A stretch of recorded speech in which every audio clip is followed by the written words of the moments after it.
Boa noite, gente. Estão me ouvindo aí bem?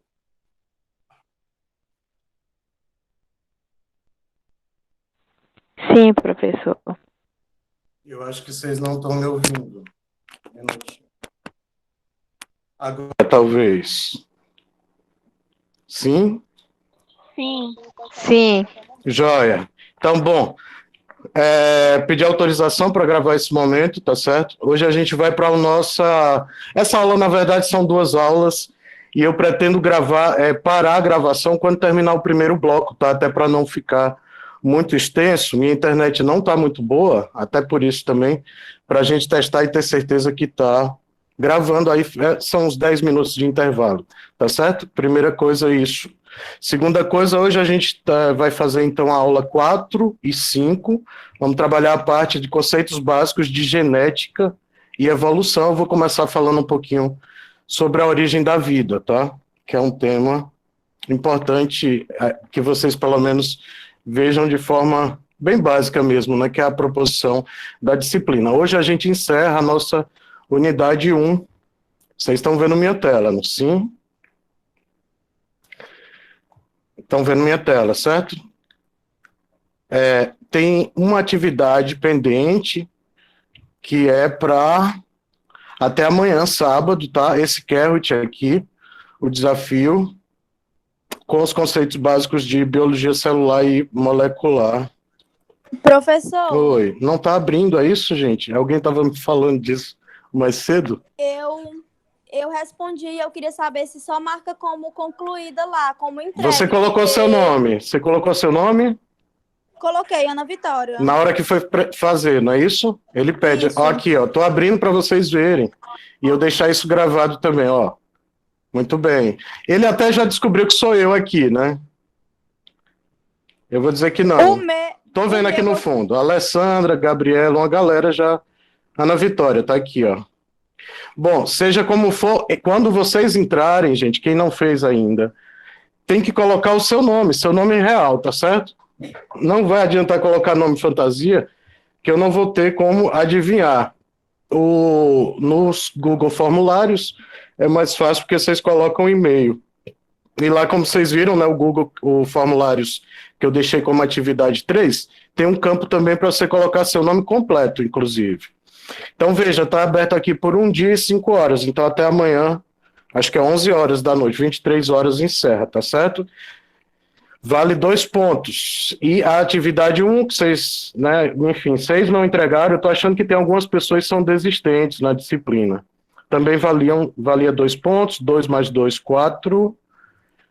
O Kahoot e esse Google Formulários, que vale 4 pontos. Professor, e os outros 2 pontos estão aqui nas instruções, né? Os 2 pontos são qualitativos. Então, é a participação, é a frequência e participação no Meet, a entrega das atividades de preferência no prazo. E aqui, gente, ó, vocês estão vendo aí na tela, o fórum de discussão, ele é um espaço, não sou eu que estou pedindo isso para vocês, é uma recomendação, na verdade não é lei, tá? Mas é uma normativa do IFP, da Pró-Reitoria de Ensino. Eu vou até digitar aqui. Boa noite, não esqueçam de participar do fórum. Ele vale para o qualitativo. Eles é uma das coisas que eles conseguem monitorar a participação do aluno. Então, por favor, escreve aqui alguma coisa, menos bom dia, boa tarde, boa noite, tá certo? Comenta alguma coisa, tira alguma dúvida, tá aqui as instruções bonitinho para vocês fazerem. Não deixem de participar. Quem entregou as 3 atividades, participou pelo menos, né, de metade aí das aulas, tá? E entregou as atividades e participou ali no fórum, vai ter os 2 pontos do qualitativo. Então, de novo, hoje a gente encerra a unidade 1, embora vocês tenham essa atividade pendente para o dia 17, que é a quarta-feira que vem. Joia, Gabriela? Tá certo, gente? Bom, queria dar esses avisos no começo, não podemos perder mais tempo hoje, porque temos bastante coisa. Eu programei aqui, ó, vocês já devem estar recebendo, vou até atualizar a página. Programei, inclusive, isso. Já foi lá a apostila de genética, uma apostilazinha do Enem que eu uso para os meninos do ensino médio, está muito boa.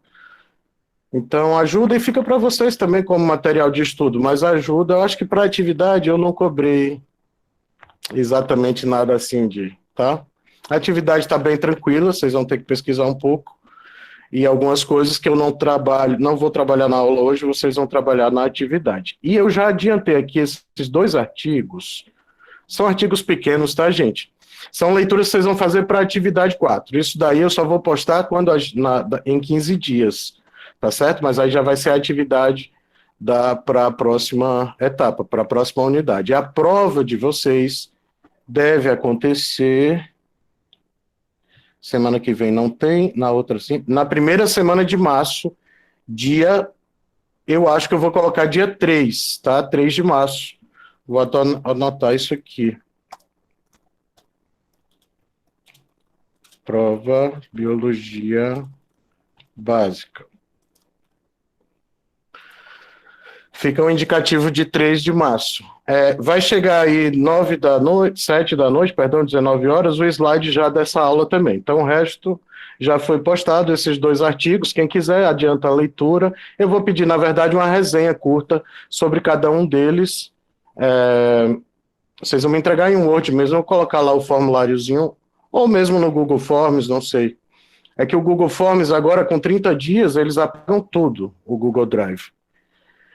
E uma recomendação, estou falando isso para vocês também, baixem os materiais, não esperem muito tempo para baixar os materiais. Eles estão deletando coisas, tá certo? Por conta mesmo do espaço. Pensa todos os professores, todas as disciplinas e todos os materiais, né? Então, realmente, esse é um problema. Então, o Kahoot está aberto até amanhã, não deixem de fazer. E vamos para a nossa aula. Bom, nessa primeira parte, a gente vai ver a origem e a evolução da vida, tá? Então, para começar, o que é que você... Tem 3 perguntinhas aqui. Eu queria ouvir de vocês um pouquinho. Quem não tiver vergonha, abre o microfone. Quem se sentir mais acanhado, escreve aí no chat. Como é que vocês acham que a vida surgiu? Já ouviram falar alguma coisa? Já estudaram isso por aí? Eu acho que sim. Deve ter um bom tempo. Hoje, a aula de hoje é uma tentativa da gente responder essas 3 questões. Como surgiu a vida, o que é evolução e como as espécies evoluem. A terceira depende da segunda. O que é o processo evolutivo, né? Então, quero começar perguntando para vocês. O que é que vocês trazem assim de concepções sobre a origem da vida? Como é que surgiu a vida? Quando Deus criou Adão, lá no Jardim do Éden. Isso é o da Bíblia, né? É o criacionismo. É uma das vertentes aí. É o criacionismo. Estamos falando de ciência, né, gente? Com o povo da química. E da biologia aqui do outro lado. Grandes explosões. Aí você está falando mesmo da origem do universo, né, Gabriela? Do Big Bang, dessas teorias, né?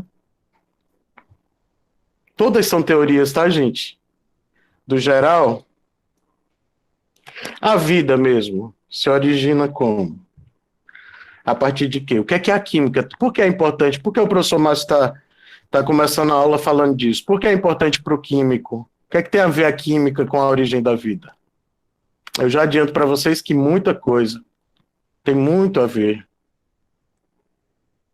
As substâncias, todos os seres vivos são formados de substâncias inorgânicas, de compostos moleculares orgânicos, né? Todos os seres vivos têm compostos orgânicos. Lembram quais são os 4 elementos químicos principais em todos os seres vivos? Tivemos aula disso. Lembram do CHON? O CHON é CHON, carbono, hidrogênio, oxigênio, nitrogênio. Todos os seres vivos apresentam esses 4 elementos químicos. E a maior parte deles também, o fósforo e o enxofre, CHOMPs. A origem da vida tem muito a ver com a evolução química e no nível micromolecular mesmo, muitas vezes, em muitas reações, tá? Em muitos passos. Então, a gente tem a microevolução e uma macroevolução. Vocês vão ver que sim, as hipóteses que são mais aceitas, né, que estão mais avançadas, mostram para a gente que partículas, elementos químicos juntos, né, moléculas, num caldo, numa espécie de caldo primitivo, elas estavam envolvidas pela molécula da a mudança das características ao longo dos séculos, evolução. Vamos tomar esse ponto daqui a pouquinho, tá? Evolução, sim, modificações ao longo do tempo, tá? Melhor falar assim, do que usar séculos mesmo, que a gente está falando aí de milhares e milhões e bilhões de anos, certo? Bilhões de anos de evolução, a partir da origem da vida. Então, lembrar desses elementos químicos, os CHOMPs, carbono, hidrogênio, oxigênio, nitrogênio, fósforo, enxofre. Lembrar que moléculas, compostos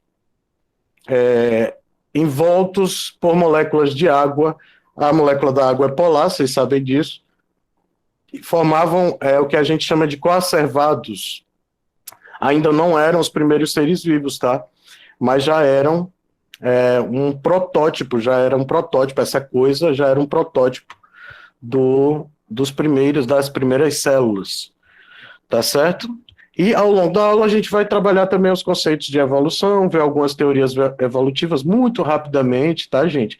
Eu preparei um material grande aqui, mas é mais até de consulta para vocês, então muitos slides vão ter alguns textos e tal, é claro que eu não vou ficar discutindo, trabalhando, muito menos lendo, né, tudo, e é para deixar como consulta para vocês complementarem mesmo, né, o estudo, aí os conteúdos na disciplina, tá certo? Servir de um guia também para ajudar vocês nas atividades. Bom, vamos ao que interessa. As primeiras teorias sobre a origem da vida era o que a gente chama hoje de abiogênese ou geração espontânea, né? Então, a vida surgindo da matéria inanimada. Eu deixo esse copo, agora é água que tem aqui. Eu deixo esse copo com água, esqueço aqui e faço uma viagem. Só que aí acontece, sei lá, Deus o livre, eu morra. E aí as pessoas, um dia quando entrarem na casa, iriam achar aqui, por exemplo, girinos, larvas de anfíbio, ou umas larvas de qualquer coisa, ou mesmo uns peixinhos aqui dentro. Do nada, né? Então, a abiogênese é uma teoria que surge no período medieval. Então, as pessoas deixavam aquelas roupas sujas e tal, o povo não era muito limpinho naquela época, né? A história dos perfumes já surge ali, né? Das misturas do que seriam os perfumes, que a gente chama de perfume hoje em dia. Professor, E o povo deixava lá umas roupas sujas tem uma pessoa tentando amontoadas, entrar. diga, tem alguém querendo entrar, não é? Isso, obrigado, querida. Muito bom. O Ian, o Severino também estava lá, tentando. Vocês têm que tentar chegar no horário. Opa, agora chegou aqui. Severino e o Taiwan, boa noite. Pronto, o Ian já está na sala. Vamos lá, vamos que vamos. Então, a abiogênese dizia isso, aquelas roupas sujas lá largadas num canto, no período medieval, mesmo antes, né? Na época de Cristo, um pouco antes de Cristo, achavam ratos, né? Viam ratos por ali, as pessoas achavam que os ratos surgiam, por exemplo, de coisa suja, né? Então, da matéria bruta, o fato é que essa teoria dizia que da matéria bruta a vida era gerada espontaneamente, né? E que existia provavelmente um princípio ativo que gerava essa vida. Tem um cientista famoso italiano chamado Redi, que derrubou essa teoria, né? Ele mostrou com pote simples, bom, mais adiante eu vou falar disso, certo? Claro que derrubaram essa teoria rapidamente, né? Uma outra teoria que até hoje ainda alguns cientistas, alguns estudiosos defendem, é que a vida deveria ter vindo de outros planetas através de meteoros que caíram aqui na Terra, de corpos celestes, meteoros, né? que caem aqui constantemente, sempre caíram no planeta, né? E eles trariam vida, né? Com micro-organismos, por exemplo, vindo né, de outros lugares do universo, né? Então, algumas pessoas ainda estudam essa coisa na astrobiologia e tudo mais. E a teoria de Ioparin, que é essa que eu falava, de coacervados, de moléculas, né, de compostos, aminoácidos, que formaram o que seria hoje as primeiras, o que a gente chama de proteínas, né? Proteínas, vocês sabem, são conjuntos de aminoácidos. A gente tem aí uma combinação de pelo menos 21 aminoácidos. Esses aminoácidos ficavam envoltos por moléculas de água, a água é polar, enfim, tinha uma polaridade, e isso mantinha esses protótipos de célula, né, dariam origem às primeiras células, né, através de um caldo nutritivo, de uma sopa de moléculas orgânicas que a gente chama de coacervados, e assim surgiria a primeira célula, o primeiro material genético, né, o DNA, o RNA, surgiria dessa maneira. Mas as duas hipóteses mais importantes dessa parte mais da evolução química mesmo, relacionada a processos energéticos, são as hipóteses autotróficas e heterotróficas, né? Elas rivalizam qual delas surgiu primeiro, se a fermentação, que é um processo, né, de obtenção de energia na ausência de oxigênio, ou se através da quimiossíntese. Seja como for, a fotossíntese, vejam, aqui nos passos, ela aparece depois, né? Então, uma coisa que meio que já está confirmada é que a respiração aeróbica, de fato, surge depois da fotossíntese, que antes da fotossíntese, a gente só tem dúvida aí se apareceu primeiro a quimiossíntese ou a fermentação. Infelizmente, não posso entrar em detalhes sobre isso com vocês, tá? Só queria apresentar essas duas visões, né? Então, a dúvida aqui é se a quimiossíntese ela aparece primeiro, e aí a gente teria a sequência aqui da hipótese autotrófica, né? Quimiossíntese, depois fermentação, Professor. fotossíntese e respiração aeróbica. Mais alguém lá, né? Isso. Erivelton, boa noite. Não, vamos assim, tá? Obrigado. Ou se na hipótese heterotrófica, então o que viria primeiro fermentação, aqueles coacervados iriam dar origem às primeiras células, e elas fariam fermentação, na sequência quimiossíntese, fotossíntese, isso aqui são seres autotróficos, né, a gente já falou disso, e por fim a respiração aeróbica dos seres heterotróficos, aqueles que não conseguem fabricar o próprio alimento por fotossíntese ou por quimiossíntese. Eu deixei aqui um mapinha mental, né? Então, desde essas ideias, como a colega trouxe, do criacionismo, né, da visão bíblica, da criação do mundo, junto com o criacionismo, é muito forte a ideia do fixismo, que serve para a gente discutir a evolução. O fixismo era uma doutrina que defendia que os seres vivos eram imutáveis, que tudo que existia vivo na Terra sempre existiu, essas espécies sempre existiram, né, e que elas não se modificavam, né? Então o fixismo negava qualquer forma de transformação das espécies, inclusive a extinção e o nascimento de espécies. Claro, se as coisas são fixas, dadas e criadas por Deus, elas não se modificam, né? Então o criacionismo bebeu muito no fixismo e no finalismo. O finalismo defendia que os seres vivos tinham uma forma, né, era uma coisa planejada por Deus e que todos os seres vivos têm uma finalidade. Isso vai muito hoje, bebe o design inteligente, que eu não falo em nenhum momento nessa aula, porque eu não dou aula sobre design inteligente, eu só falo que ele existe, quem quiser vai lá e estuda, se aprofunda, ele não está nos livros didáticos, né? Então ninguém é obrigado a discutir, por exemplo, se a Terra é plana, né? Hoje a gente vive um momento de negacionismo, né? Isso eu tenho que falar.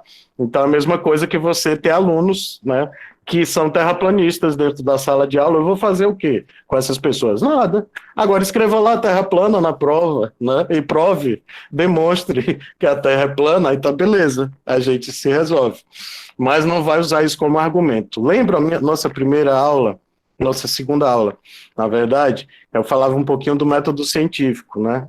com vocês. Então, a gente tem que ter um conjunto de argumentos para sustentar as nossas hipóteses, que vão sustentar as teorias. Uma teoria só é uma teoria porque tem um corpo de hipóteses com argumentos e ela é defendida por mais de uma pessoa, tá? Aí ela se torna uma teoria e toda teoria está sujeita a teste, né? A ciência trabalha assim. Várias teorias ao longo da história da ciência foram derrubadas, né? Então tem uma série de exemplos aí de teorias inteiras que foram derrubadas. Na verdade, a gente em ciência usa o termo superar.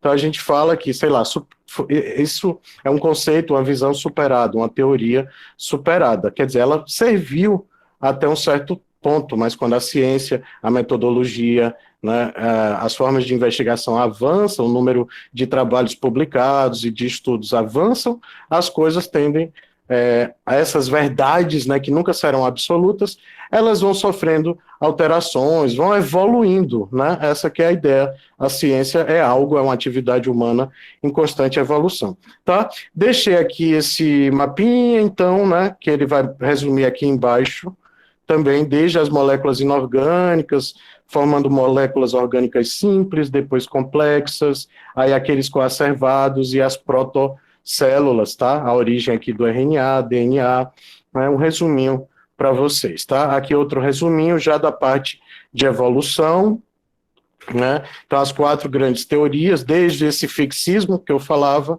depois a teoria de Lamarck e Darwin, a gente vai olhar ela, falar delas rapidamente, e o neodarwinismo, que é a teoria de Darwin, da seleção natural, e mais os avanços da genética, né? Então o nosso segundo bloco aqui da nossa aula, do nosso encontro hoje, é falar da parte de genética, que eu prefiro fazer nessa ordem, né, para o curso de vocês, tá certo? Aqui vamos ter evidências da evolução, alguns fatores evolutivos, como mutações, migrações, deriva genética, e alguns tipos de seleção, né, inclusive de especiação, origem de espécies. Deixei aqui também uma colinha sobre a evolução humana, tá? Então, os primatas, por exemplo, surgiram 70 milhões de anos atrás. Isso foi outro dia, na escala evolutiva, tá? Então, de novo, em evolução sempre vai ter isso. Alguns organismos surgiram, claro, são muito mais recentes na história, né, de surgimento e de colonização da Terra, e outros, claro, como os micro-organismos, né, bactérias, fungos, alguns vírus, surgem há muito mais tempo, né, são muito mais antigos. Então, na verdade, a gente tem do ponto de vista químico, é isso que eu quero dizer, a gente tem essa evolução, né, molecular, orgânica, que ela se complexificando, né, com o surgimento de seres mais, claro, com mais sistemas, mais órgãos, mais evoluídos. Os primatas, eles estão, né, realmente no topo dessa teia evolutiva, né, os hominoides, depois 22 a 14 milhões de anos, e os hominídeos, há cerca de 3 milhões de anos, né, que eram um pouquinho mais altos que o chimpanzé. Então, essa historinha de que o chimpanzé deu origem ao homem, isso é balela, vocês sabem. Na verdade, o chimpanzé e o homem, eles compartilham um ancestral comum. Realmente é como se eles fossem primos na história evolutiva, tá? Porque as diferenças, claro, que são gritantes do ponto de vista morfológico, fenotípico, que a gente enxerga. Mas o DNA do chimpanzé e do homem é muito parecido. Quantos por cento de semelhança? O chimpanzé e o homem. Vão dar um Google aí. O chimpanzé, não estou falando desses Homo habilis, Homo erectus, esses aqui são quase idênticos, geneticamente. Para vocês entenderem a força do meio ambiente, do filtro ambiental, da linguagem, da cultura, né, da manipulação do meio, né, entre aspas, do domínio do meio, da exploração do meio, né? Então, quantos por cento, gente? DNA do macaco, ou do chimpanzé e do homem.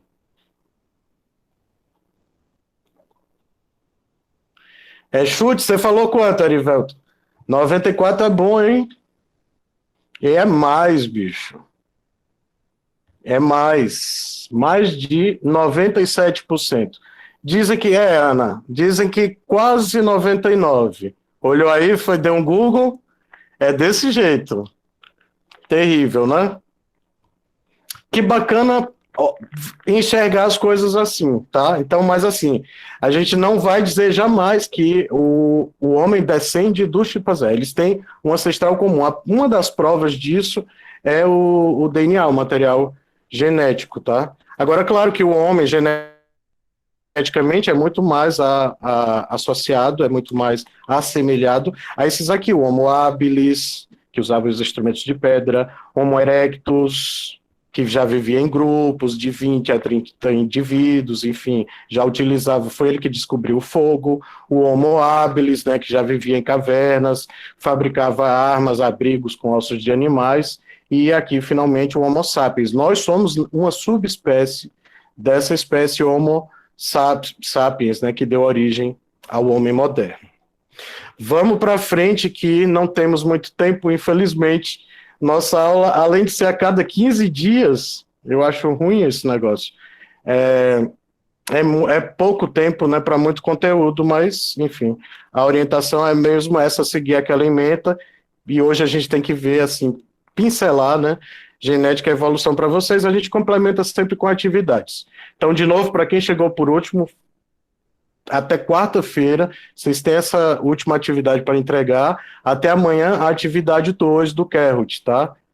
E aí a gente fecha a primeira nota de vocês, e eu agendei aqui, pessoal, provavelmente para o dia 3 de março. Isso quer dizer que a gente ainda vai ter um encontro, é uma aula sobre microbiologia, eu vou falar um pouco de bactérias, fungos e vírus, e aí não cai na prova vai cair até aqui, essa aula, tá? Bactéria, fungos e vírus, vocês vão fazer atividade. Vocês vão ter uma atividade sobre isso aqui que já vale, sobre genética e evolução, que já vai valer para a segunda unidade, e uma de microbiologia, e a gente faz uma prova valendo menos, tá? Complementar. Para complementar a nota. Provavelmente valendo 6 pontos. Bom, a gente vai falar então agora um pouquinho com mais detalhes sobre a origem da vida. Eu deixei o link aqui para uma aula minha, desculpem que era na época de Uruçuí, vai estar lá como Uruçuí ainda, é o Laércio chegando, como Uruçuí, mas aí, enfim, eu não quis modificar, tá? Bora lá, gente. Bom, vamos falar então um pouquinho agora sobre a origem da vida, tá bem resumido, tá certo? Primeiro lembrar aqueles primeiros conceitos que a gente trabalhou sobre o que é vida, então, na última aula também, vocês me falavam de ter crescimento, alguma forma de crescimento, metabolismo, de se reproduzir, de interagir com o ambiente, de ter material genético, né, de ter substâncias orgânicas, né, são características inerentes à vida. Então, claro que os primeiros seres vivos, obrigatoriamente, essa é a primeira coisa, obrigatoriamente vão ter pelo menos uma dessas 4 características, né? Como é que ela surgiu? Então, aquela pergunta que eu fazia para vocês no comecinho agora da aula. Falei do caldo primordial, né? Então, a partir de moléculas inorgânicas, amônia, metano, hidrogênio, né? Combinados, que já existiam no planeta, né? Lá na atmosfera primitiva, eu estou falando de 4 bilhões e meio, 4 bilhões de anos, tá? E elas evoluindo para moléculas orgânicas. É uma evolução química, é uma evolução molecular mesmo, tá? Os dois pesquisadores, 2 grupos, né? Os 2 pesquisadores começaram a desenvolver essa ideia em 1920, então foi outro dia, né? Para a história da ciência, isso tem muito pouco tempo. Na sala de aula, não, tem ninguém aqui pendente. Não tem ninguém pendente, tá? Eu acho que já conseguiram entrar. O Oparim. Opa. Aqui, gente. Vamos. Isso. É que se eu ficar dando ESC. O Oparim e o Haldane, esses 2 camaradas aqui, em 1920, começaram essa discussão, né, sobre os coacervados, sobre essa evolução molecular orgânica, mas o Stanley Miller, em 1952, é o cara que a partir já das ideias de Haldane, né, ou de Oparin Haldane, começou a ver isso, né, que eu falava dessa atmosfera primitiva, com metano, com gases nitrificados, né, com já o nitrogênio aqui forte, água, hidrogênio, moléculas orgânicas simples, e aqui formando os coacervados, né, envoltos por moléculas de água, tá, formando as primeiras moléculas orgânicas que dariam origem aos primeiros protótipos celulares, né, assim que eles chamavam. O Stanley Miller, ele vai criar um aparelho, né, ele é um cara que estudava química, inclusive, também. Ele vai criar um aparelho, um aparato, na verdade, que vai simular a atmosfera primitiva. Isso que ele está fazendo aqui é alimentando um eletrodo, um de 2 eletrodos, para dar uma descarga elétrica aqui dentro desse balão de vidro, né? Enfim, circulando aqui aqueles gases que tinham na atmosfera primitiva, que vinham desse caldo, né? Através desse caldo aqui, e ele simular essa descarga nesses vapores, e aí o que vai gotejar aqui embaixo, né, vai se depositando aqui, enfim, e esse ciclo meio que se repete. Então ele estava observando aqui nessa outra vidraria, era o surgimento dessas moléculas orgânicas mais complexas, e aí ele constatou que elas, de fato, elas estavam envoltas por uma película de água. Eu não vou poder ficar discutindo muito, apresentando muito isso aqui para vocês, é bem interessante, tá? Mas o fato tinha um aquecimento também, claro, para matar alguma contaminação, micro-organismos que eventualmente pudessem estar nessas vidrarias, tá? Nessa época aqui não tinha como é que chama esse, não é centrífuga... Ai, Deus, autoclave, né? Não tinha um negócio como autoclave, enfim, para desinfetar mesmo, né? Matar os germes todos. Mas, enfim, esse foi um experimento muito importante para a história da ciência, porque ele simula a produção dessas moléculas, né? A partir dessa descarga elétrica, daquele conjunto de gases que estavam presentes na atmosfera primitiva. Basicamente, desde um coacervado, uma estrutura orgânica ainda não viva, tá, gente? Não são seres vivos. A gente tem aí, sim, um protobionte, as primeiras células, o que viria a ser chamado células, que eram heterotróficas, não eram autotróficas, elas dependiam de nutrientes, né, do meio para sobreviver, mas eram anaeróbicas, não tinha oxigênio na atmosfera primitiva, tá? Então esse é um dado.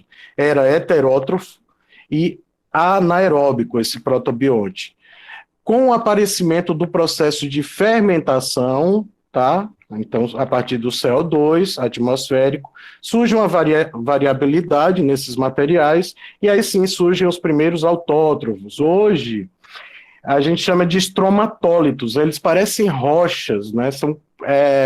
Tem material sedimentar, mas de cianobactérias, tá? Que são procariotos, né?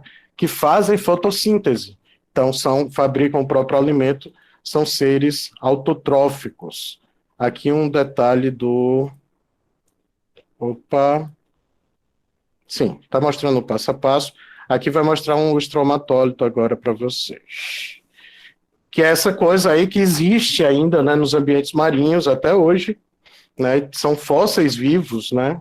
Verdadeiros fósseis vivos. Claro, tem material morto aqui, fossilizado, mas está associado aí, né, com corais, eventualmente com esponjas do mar, enfim. E aí surge, claro, quando os primeiros seres fotossintetizantes surgem nesses estromatólitos, eles liberam oxigênio, como as plantas fazem hoje. Então começa a ter oxigênio na atmosfera primitiva. E a partir do surgimento do oxigênio, então, a gente tem...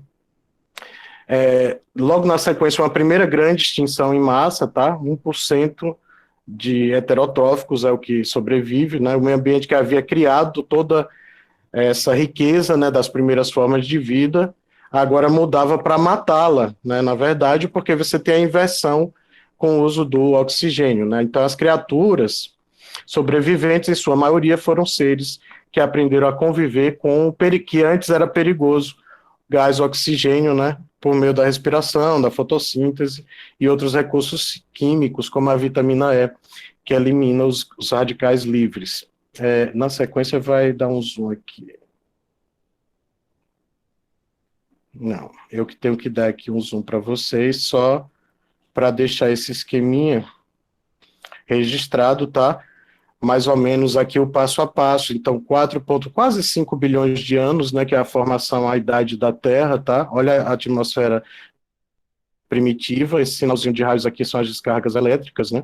Então, as primeiras células datam mesmo de 3 bilhões e meio de anos, depois com a liberação de oxigênio, né? Primeiro, a liberação de CO2 permite que exista a fotossíntese. A fotossíntese libera O2 na atmosfera e com isso surge a respiração aeróbia, ou aeróbica, né? Então acumula-se oxigênio na atmosfera e aí sim, isso mais ou menos há 2 bilhões de anos, e aí surgem as primeiras células eucarióticas, ou seja, com o material genético protegido no núcleo, né? Na carioteca, a membrana nuclear.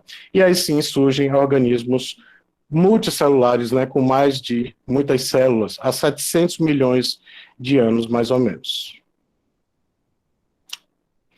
Então, falei da biogênese, né, que era aquela teoria da geração espontânea, de uma força vital, de um elan vital. Aristóteles já falava nisso, né, o Newton, Isaac Newton.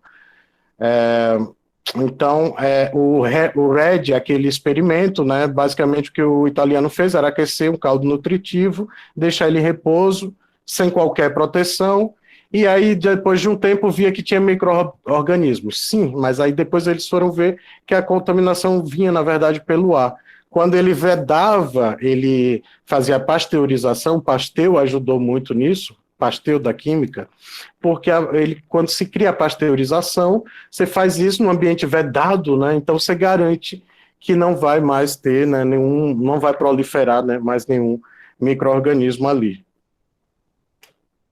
Existia até um livro que ensinava a produzir ratos a partir desse princípio vital, tá? Aqui fala mais ou menos essa historinha do Van Helmont. É o século XVII ainda, tá, gente? 1600.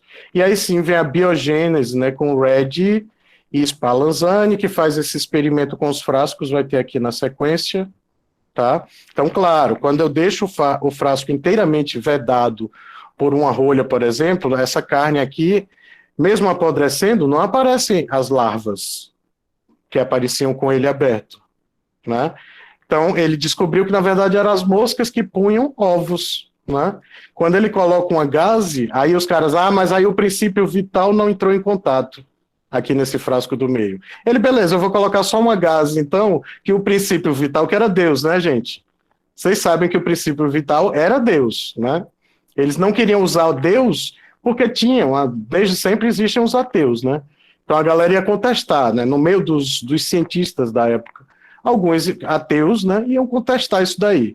Então eles usavam a palavra chique, que era o princípio vital. O Red foi lá e disse, tá bom, eu vou colocar uma gaze aqui bem com a trama bem fechada, que esse princípio vital consegue passar, né, na peneira, mas as moscas não. E de fato, ó, os ovos, as moscas acabavam pondo os ovos aqui, as larvas nasciam em cima, né, da gaze, e não na carne, tá? Claro que elas vinham atraídas pelo odor da carne apodrecendo, né, enfim, em decomposição. Deem uma olhada nisso, tá? Não posso ficar falando muito. Eu adoro essa aula, mas não posso ficar falando muito, né? Nessa época, aí para a química é importante isso, nessa época desse experimento, e aí com Pasteur, com a pasteurização, surgem os primeiros enlatados, né? Então a indústria de enlatados, que é uma coisa hoje que a gente imagina que a gente não vive sem, né? Então surge a partir dessas ideias aí, de hipótese da origem da vida e junto com a pasteurização. E aí, mais ou menos no século XVIII, né, esse novo embate, né, que aí coloca o oxigênio no primeiro plano, né, então essa evolução mesmo já molecular, química.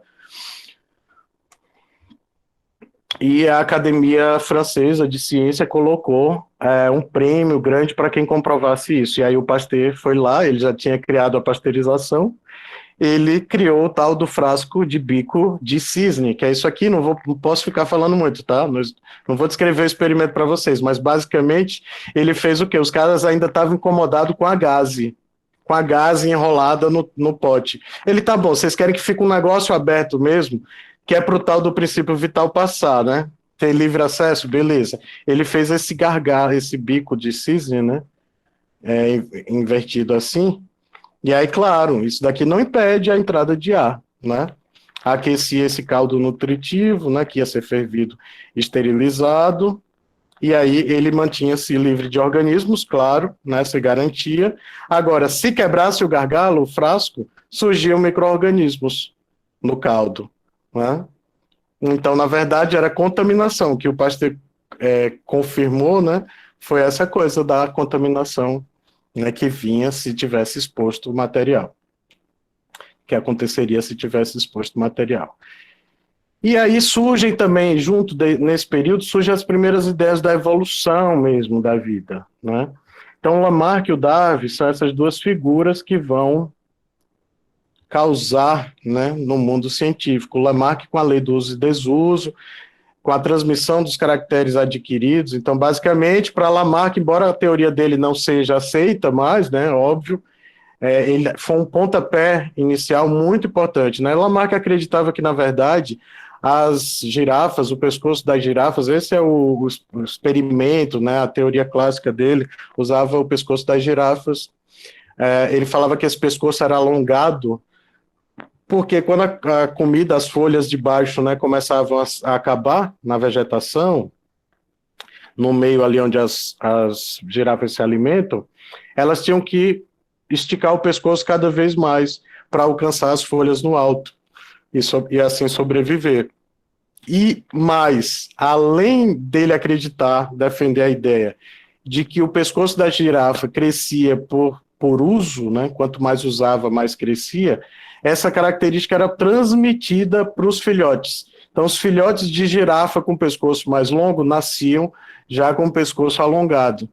E essas girafas de pescoço curto, os filhotinhos nasciam com o pescoço curto. Então, a transmissão desses caracteres. Para Lamarck, gente, uma pessoa que é halterofilista hoje, os filhos, né, que descendem dessa pessoa, se essa pessoa tiver filho, o filho já nasceria marombadinho, entendeu? Essa era a ideia. E o Darwin veio para derrubar isso.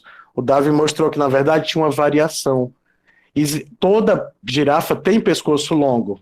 Darwin dizia assim. Só que tem umas que têm um pescoço um pouco mais alongados que outro. E ele desconfiava que, claro, não existia nem a humanidade, mas as girafas já existiam e que esse processo, ao longo do tempo, foi sendo selecionado. As girafas que mais acasalavam e deixavam descendentes eram aquelas que conseguiam alcançar, né, o topo das árvores e ter alimento durante toda a estação seca, por exemplo. Né? E claro que as que tinham pescoço curto, elas não conseguiam comida, né, suficiente e tendiam a viver menos, deixar menos descendentes. Essa é a lei da seleção natural por adaptação. Na verdade, as girafas de pescoço mais longo, elas estavam mais adaptadas ao meio ambiente. E com isso elas sobreviviam mais tempo, deixavam mais descendentes, né, acasalavam mais e deixavam mais descendentes. E esses genes eram que iam sendo transmitidos ao longo das gerações. E sim, hoje, as girafas que a gente vê na natureza, todas têm, no geral, né, claro, pescoços bem alongados. É um traço desse animal, tá? Então, alguns princípios, né, da seleção natural, aqui essa variabilidade que eu estava falando para vocês, o crescimento. Então, uma população tende a crescer porque seus indivíduos se reproduzem. Claro, até cada espécie tem uma taxa reprodutiva que depende do quanto cada espécie está adaptada, né, ao meio ambiente, às variações, né, responder às respostas das variações do meio ambiente. A falta de recursos, né, então o crescimento da população. Quanto mais uma população cresce, e se o recurso alimentar não cresce, elas vão começar a competir entre si, né? Então a falta de recursos, ela regula o processo de seleção natural, e a competição, né, que é gerada por essa falta de recurso, né, competição entre indivíduos mesmo. Aqui os tentilhões de Galápagos, né, essa espécie de ave, com a variedade grande não só de tamanho da cabeça, cores, cor da plumagem, né, do corpo delas, o tamanho, o formato do bico, adaptado à dieta, a uma dieta específica. Cada um aqui se alimenta de um item alimentar diferente, tá? Eu vou mostrar isso para vocês no finalzinho desse bloco. Estamos seguindo para lá agora, tá, gente? Então, como conclusão, né, ainda que o entendimento evolutivo, evolucionário, apresente vertentes cada vez mais sólidas, a teoria da evolução é uma teoria científica muitíssimo aceita hoje em dia, né? Apesar disso, as buscas das origens da vida, né, da origem das espécies, ainda continuam, né, sendo aprimoradas, né, teorias sendo contestadas, refutadas ou confirmadas, né, reafirmadas, tá?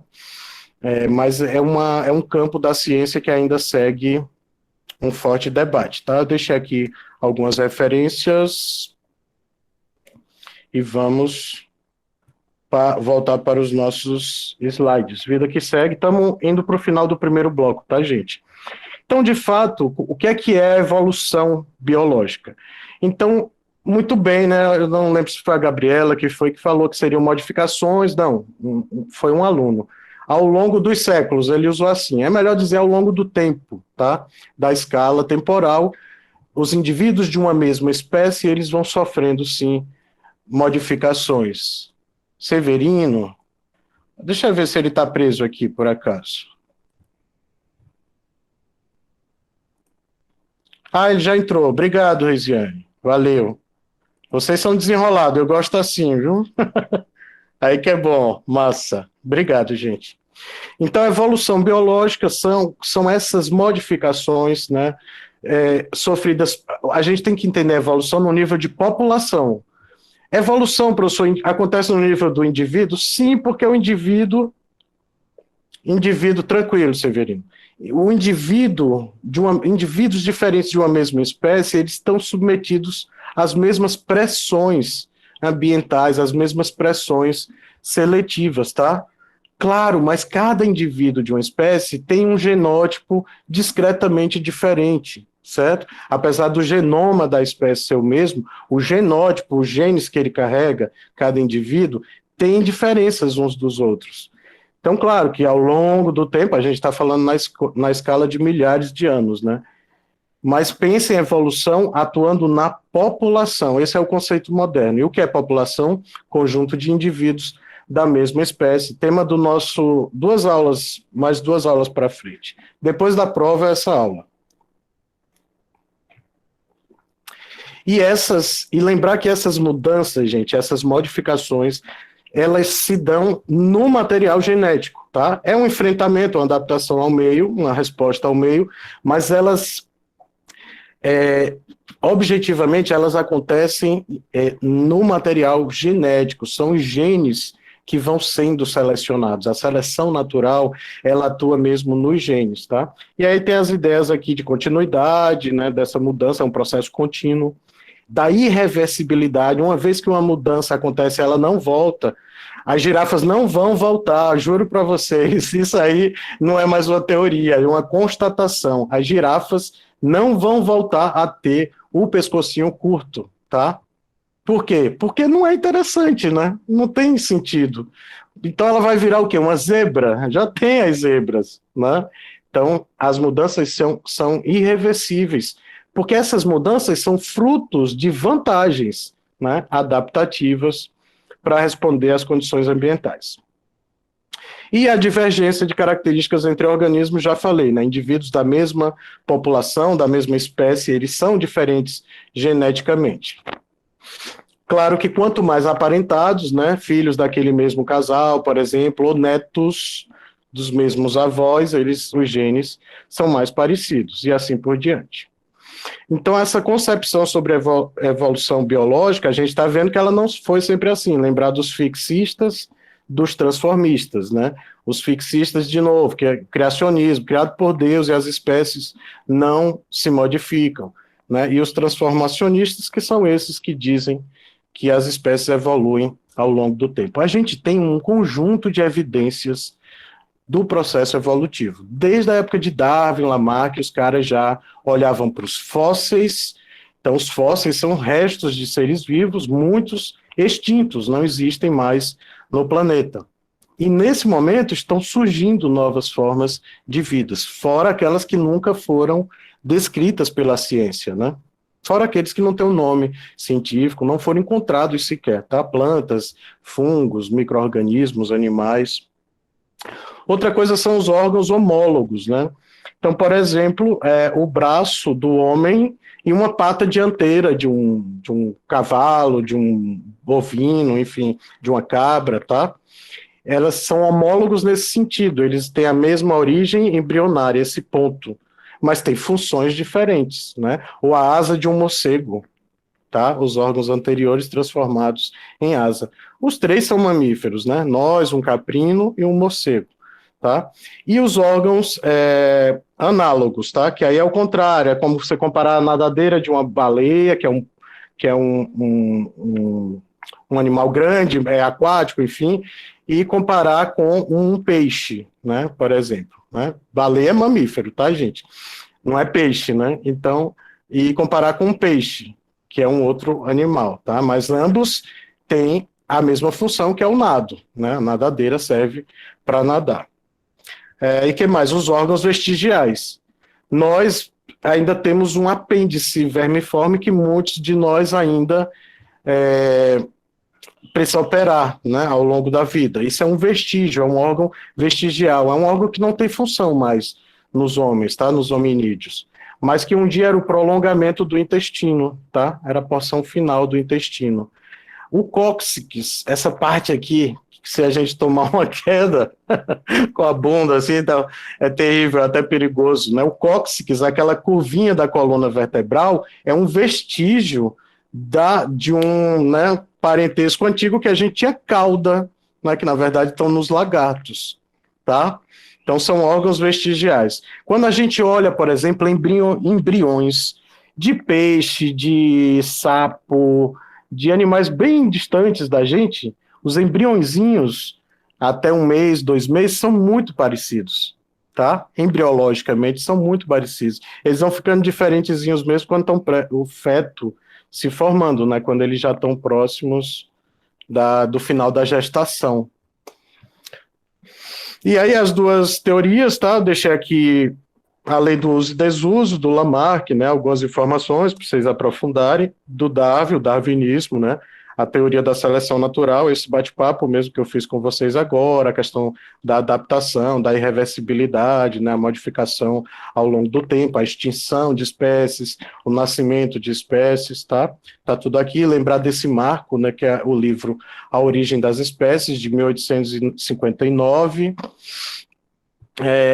A formulação dessa teoria da seleção natural foi muito importante, diferentes expedições que Darwin participou como naturalista, e a mais importante delas no arquipélago de Galápagos, tá? Quando a gente fala de Darwin, mas esquece do Wallace, né? O Alfred Wallace, que também era um companheiro, um cara que viajava também com ele, né? Um outro cientista, que foi muito importante, os dois, na verdade, né? Escreveram muita coisa juntos. E um boom, assim, um dos insights principais para a teoria evolutiva foi aqueles pássaros que eu falei lá agora há pouco com vocês, os tentilhões, né, de Galápagos. Então, de novo, ó, cabeças de tamanhos, colorido e diferentes, e formato de bico também diferentes, né? Esses aqui, por exemplo, ó, são comedores de sementes, esses aqui, esses 4, esses comem cactos, esses comem insetos, esses todos aqui, e esses são os ancestrais comuns, os mais antigos, né, que eram aves de solo, comedores de sementes, né, granívoros, que comiam sementes ali dispersas no solo e nas gramíneas, no capim, tá? Então essas 3 espécies de aves aqui foram muito importantes, todas elas convivem numa ilha, e Darwin se perguntou, ora, não era brincando com Deus, tá, gente? Não era brincando com o criacionismo, mas era desafiando. Por que Deus ia fazer essa sofisticação de uma mesma espécie, né? Ter 13 subtipos assim, né? três espécies do mesmo gênero, né? Todas aparentadas aí, nem primo como se fosse irmão, né? O que muda nelas é isso, é o tamanho da cabeça, o colorido e o bico, o resto tudo igual, né? Tem tilhões. Então, três espécies numa ilha pequena, né? Então eles se perguntavam.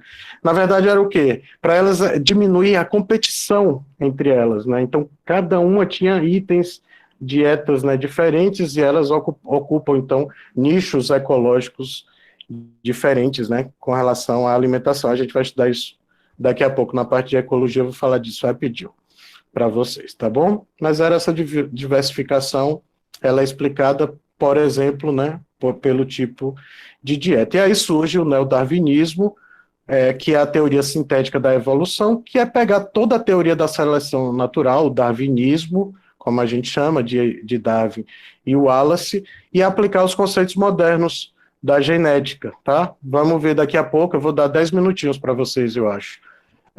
Vamos ver a parte de genética rapidinho, tá certo? Aqui é o passo a passo, né? Então desde 1900, mais ou menos, quando começa essa discussão, e os trabalhos de Mendel, que a gente vai ver daqui a pouco, com as ervilhas, né? Mesmo sem Mendel falar o nome gene, né, genética, ele é considerado o pai da genética, que ele estava ali fazendo cruzamentos, melhoramento, o que a gente chama de melhoramento genético hoje. E aí, por volta de 1910, né, surge mesmo, avança a genética, a biologia celular, a paleontologia, outras áreas da biologia que vão reinterpretar essa teoria evolutiva do darwinismo, né, da seleção natural.